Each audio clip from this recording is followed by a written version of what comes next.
ವೀಕ್ಷಕರೇ, ಯಾವುದೇ ಒಂದು ಕಾರಣಕ್ಕೂ ಸಹ ಹೆಣ್ಣು ಮಕ್ಕಳ ವಿಚಾರದಲ್ಲಿ ಈ ಒಂದು ತಪ್ಪನ್ನ ತಮಾಷೆಗೂ ಸಹ ಮಾಡಲಿಕ್ಕೆ ಹೋಗಬೇಡಿ.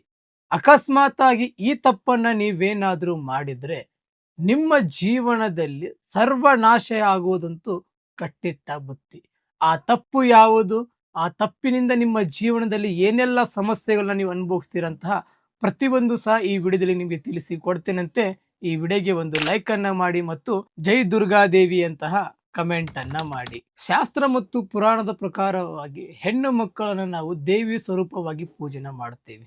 ಆ ದೇವಿ ಸ್ವರೂಪವಾಗಿರುವಂತಹ ಮಾಂಗಲ್ಯವನ್ನು ತೆಗೆಯೋದಾಗ್ಲಿ ಎಳೆಯೋದಾಗ್ಲಿ ತಮಾಷೆಗೂ ಸಹ ಯಾವುದೇ ಒಂದು ಕಾರಣಕ್ಕೂ ಮಾಡ್ಲಿಕ್ಕೆ ಹೋಗ್ಬೇಡಿ. ಅಕಸ್ಮಾತ್ ಆಗಿ ನೀವು ಈ ತಪ್ಪನ್ನ ಮಾಡಿದ್ರೆ ದೇವಿಯ ಸೌಭಾಗ್ಯವನ್ನು ಕಿತ್ಕೊಳ್ಳಿಕ್ಕೆ ಹೋದ ಹಾಗೆ. ಈ ಒಂದು ತಪ್ಪು ನೀವೇನಾದ್ರೂ ನಿಮ್ಮ ಜೀವನದಲ್ಲಿ ಮಾಡಿದ್ದರೆ ಇದರಿಂದ ನಿಮ್ಮ ಜೀವನ ಎಂಬುದು ಸರ್ವನಾಶ ಆಗುತ್ತೆ. ಆ ದೇವಿಯ ಕ್ರೋಧಕ್ಕೆ ನೀವು ಬಲಿಪಶು ಆಗ್ತೀರಾ.